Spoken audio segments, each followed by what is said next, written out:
नमस्कार दोस्तों, आप सभी का स्वागत है। आज हम क्लास 10 के अंदर अपना चैप्टर 3 है मेटल और नॉन मेटल के अंदर हम पढ़ेंगे, यानी कि आयनिक बॉन्ड कैसे बनते हैं, आयनिक कंपाउंड कैसे बनते हैं और उनकी प्रॉपर्टीज और रिएक्टिविटी सीरीज के बारे में हम पढ़ेंगे। तो सबसे पहले क्या है रिएक्टिविटी सीरीज, जिसको हम सक्रियता श्रेणी भी कहते हैं। तो the reactivity series A list of metals arrange in the order of their decreasing activity, यानी कि रिएक्टिविटी सीरीज क्या है, मेटल की वह लिस्ट है जिसको डिक्रीजिंग ऑर्डर में यानी कि घटते क्रम में व्यवस्थित किया गया है, that is called reactivity series. अब देखिए इसमें potassium is the more reactive, sodium, calcium, magnesium, aluminium, zinc, iron, lead, hydrogen, copper, mercury और सिल्वर और ओरम यानी कि गोल्ड। तो सबसे ज़्यादा रिएक्टिव कौन है, तो इधर जो आ रहे हैं वो सब मोर रिएक्टिव मेटल्स हैं। इसके बाद जो बीच में है वो मीडियम है और सबसे कम रिएक्टिव आते हैं सिल्वर, गोल्ड, ये सबसे कम रिएक्टिव हैं। देखिए हमने देखा था कि पोटेशियम, सोडियम ये बिल्कुल ही ठंडे पानी के साथ भी क्रिया कर लेते हैं और तुरंत क्रिया कर लेते हैं, वायु के साथ भी क्रिया कर लेते हैं। जबकि कैल्शियम, मैग्नीशियम उधर जैसे जैसे हम जाते हैं तो ये ऑक्सीजन के साथ या फिर वाटर के साथ धीमी गति से क्रिया करते हैं, ठंडे पानी के साथ क्रिया करते हैं या फिर गर्म पानी के साथ। फिर अपन जाते हैं आगे तो आयरन वगैरह ये स्टीम के साथ यानी कि भाप के साथ क्रिया करते हैं। और पीछे पीछे जाते हैं अपन तो सिल्वर और ये ऑक्सीजन के साथ भी क्रिया नहीं करते हैं और वाटर के साथ भी क्रिया नहीं करते हैं, यानी कि जैसे कॉपर है, मर्क्यूरी है, ये स्टीम के साथ या किसके साथ रिएक्शन, ऑक्सीजन के साथ रिएक्शन ही नहीं करते हैं, बहुत कम करते हैं। तो वो लिस्ट रिएक्टिव एलिमेंट्स के अंदर आते हैं। अब देखिए नेक्स्ट अपन बात करते हैं how do metals react with non metal, यानी कि मेटल जो होते हैं, जितने भी धातु होते हैं वो नॉन मेटल के साथ क्रिया करके क्या बनाते हैं, तो metal react with non metal to give ionic compounds, यानी कि मेटल क्या करती है नॉन मेटल के साथ रिएक्शन करके आयनिक कंपाउंड बनाती है। तो आयनिक कंपाउंड्स क्या है, यानी कि आयनिक यौगिक क्या है, the compounds formed in this manner by the transfer of electron from a metal to non metal are known as ionic compounds. Electrovalents compounds भी कहते हैं इनको, यानी कि इसमें मेटल क्या करती है इलेक्ट्रॉन देती है, नॉन मेटल क्या करती है इलेक्ट्रॉन लेती है, और इससे जो कंपाउंड बनता है वो कहलाता है आयनिक कंपाउंड। यानी कि आयनिक कंपाउंड में क्या होता है, दो आयनों के बीच इसमें मेटल इलेक्ट्रोपॉजिटिव चार्ज होता है उसके ऊपर, जबकि नॉन मेटल के ऊपर इलेक्ट्रो नेगेटिव चार्ज होता है। अब देखिए यहाँ देखिए सोडियम एक प्रकार का मेटल है जिसके पास टोटल 11 इलेक्ट्रॉन है। तो इसके आंतरिक शेल में 2 इलेक्ट्रॉन, फिर 8, 10 और लास्ट में बचा 1।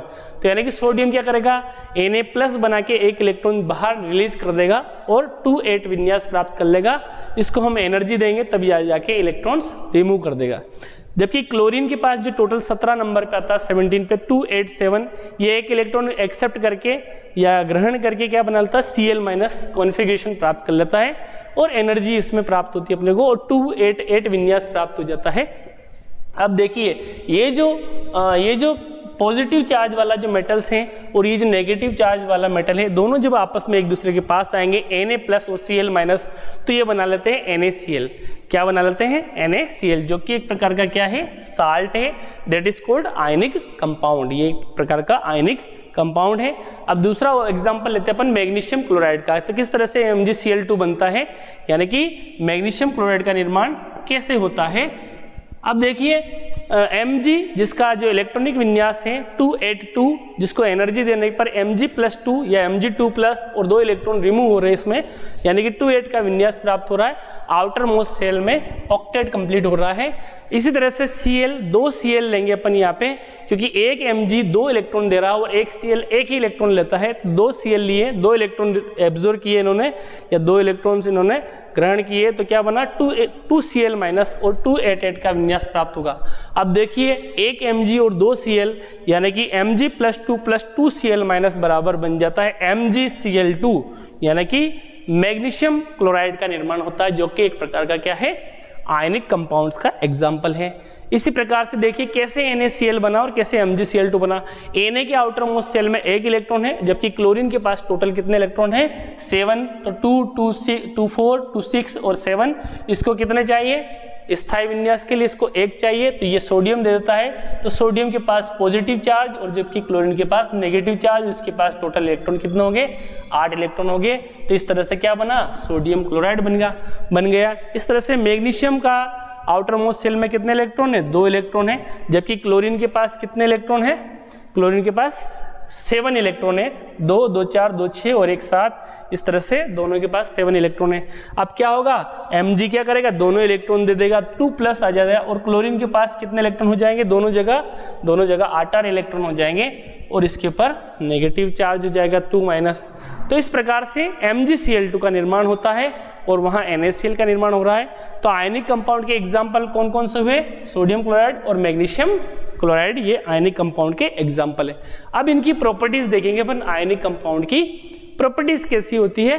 तो example sodium chloride, magnesium chloride और एल्यूमिनियम क्लोराइड ATC इसके एग्जाम्पल हैं। सबसे पहले हम देखेंगे फिजिकल प्रॉपर्टीज। तो फिजिकली कैसे होते हैं? तो आयनिक कंपाउंड्स आर सॉलिड, यानी कि कैसे होते हैं? सॉलिड होते हैं, एंड हार्ड, कठोर होते हैं, because of their strong ionic bond, क्योंकि उनके मध्य क्या होता है? स्ट्रॉन्ग आयनिक बॉन्ड होता है, इसलिए क्या होते हैं? सॉलिड होते हैं और हार्ड होते हैं। These compounds break into piece, यानी कि ये कंपाउंड किस में बदल जाते हैं? ब्रेक इनटू पीस, यानी कि छोटे छोटे टुकड़े में बदल जाते हैं। When pressure is applied on it, जब इनके ऊपर क्या लगाए अपन? प्रेशर लगाते हैं। तो जैसे कि ये NaCl की जो साल्ट जो होता है उसके ऊपर अपन प्रेशर लगाते हैं तो वो बारीक बारीक पीस में बढ़ जाता है, यानी कि ये छोटे छोटे टुकड़ों में बढ़ जाता है। दूसरा देखिए मेल्टिंग पॉइंट, यानी कि MP, एंड बॉइलिंग पॉइंट यानी कि BP। देखिए मेल्टिंग पॉइंट क्या है? वह टेम्परेचर जिस पर ये सॉलिड से लिक्विड में बदलते हैं, और बॉइलिंग पॉइंट क्या है? वह टेम्परेचर जिस पर ये लिक्विड स्टेट से गैसी फॉर्म में चेंज होते हैं, वो कहलाता है बॉइलिंग पॉइंट। तो देखिए ionic compounds have highly melting points and boiling point, इनका मेल्टिंग पॉइंट और बॉइलिंग पॉइंट बहुत ही ज्यादा होता है, हाई होता है। दिस इज बिकॉज, ये क्यों होता है? A considerable amounts of energy is required to break the strong inter ionic attraction, यानी इनके मध्य जो स्ट्रॉन्ग इंटर आयनिक अट्रैक्शन जो फोर्स होता है उसके लिए बहुत अधिक मात्रा में क्या चाहिए? एनर्जी चाहिए।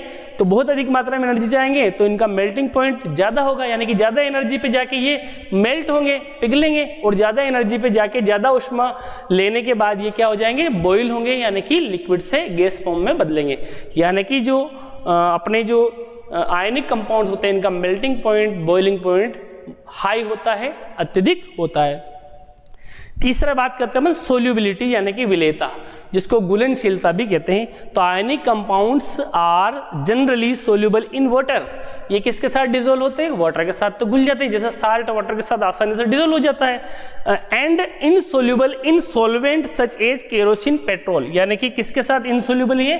केरोसिन और पेट्रोल, जो कि ऑर्गेनिक जो सॉल्वेंट होते हैं, कार्बनिक विलायक होते हैं, उनके साथ ये क्या होते हैं? इनसोल्यूबल होते हैं, जबकि वाटर के साथ क्या होते हैं? सोल्यूबल होते हैं। नेक्स्ट देखिए इसमें चौथा पॉइंट, कंडक्शन ऑफ इलेक्ट्रिसिटी, यानी कि विद्युत के साथ चालकता करते हैं या नहीं करते हैं। तो देखिए ionic compounds in the solid state do not conduct electricity, यानी कि सॉलिड स्टेट में ये इलेक्ट्रिसिटी को कंडक्शन नहीं करते हैं, यानी कि इलेक्ट्रिसिटी के पुअर कंडक्टर होते हैं। Because movement of ion in the solid state do not possible, यानी कि जो आयन का मूवमेंट इस सॉलिड स्टेट में मूवमेंट करना पॉसिबल नहीं है, क्योंकि जो साल्ट जो होते हैं इनमें जो इलेक्ट्रिसिटी का कंडक्शन किसके कारण होता है? आयन की वजह से होता है। और सॉलिड स्टेट में जब आयनों का मूवमेंट ही नहीं होगा तो इलेक्ट्रिसिटी का कंडक्शन ही नहीं करेंगे, ठीक है। But in the molten state, लेकिन जब पिघली अवस्था में, मोल्टन स्टेट में, the electrostatic force of attraction between the oppositely charge ions are overcome due to the heat, यानी कि जो इलेक्ट्रोस्टैटिक फोर्स होता है, जो यानी कि जो पॉजिटिव नेगेटिव जो उनके मध्य जो पॉजिटिवली चार्ज इलेक्ट्रॉन के मध्य जो फोर्स होता है वो एक दूसरे के पास ओवरकम करेंगे, उससे जो हीट रिलीज होगी, दो thus the ions move freely, इससे क्या होगा? आयंस फ्रीली मूवमेंट करेंगे अट्रैक्शन के कारण, पॉजिटिव नेगेटिव के बीच में अट्रैक्शन के कारण फ्रीली मूवमेंट करेंगे एंड कंडक्ट इलेक्ट्रिसिटी, और क्या करेंगे? इलेक्ट्रिसिटी के अच्छे कंडक्टर की तरह बिहेव करेंगे और कंडक्शन करेंगे इलेक्ट्रिसिटी का। तो इस प्रकार देखिए सॉलिड स्टेट में जो जितने भी आयनिक कंपाउंड्स होते हैं सॉलिड स्टेट में क्या होते हैं? वो पुअर कंडक्टर होते हैं, लेकिन मोल्टन स्टेट में यानी कि पिघली अवस्था में, यानी कि लिक्विड अवस्था में वो क्या होते हैं? लिक्विड अवस्था में यानी कि गुली हुई अवस्था में, पिघली हुई अवस्था में वो विद्युत के अच्छे कंडक्टर होते हैं, यानी कि गुड कंडक्टर की तरह बिहेवियर करते हैं। तो दोस्तों आपको अगर क्लास अच्छी लगी तो वीडियो को लाइक कीजिए, कमेंट्स कीजिए, शेयर कीजिए और चैनल को सब्सक्राइब कीजिए। आपने अंत तक इसको देखा, इसके लिए आपका धन्यवाद।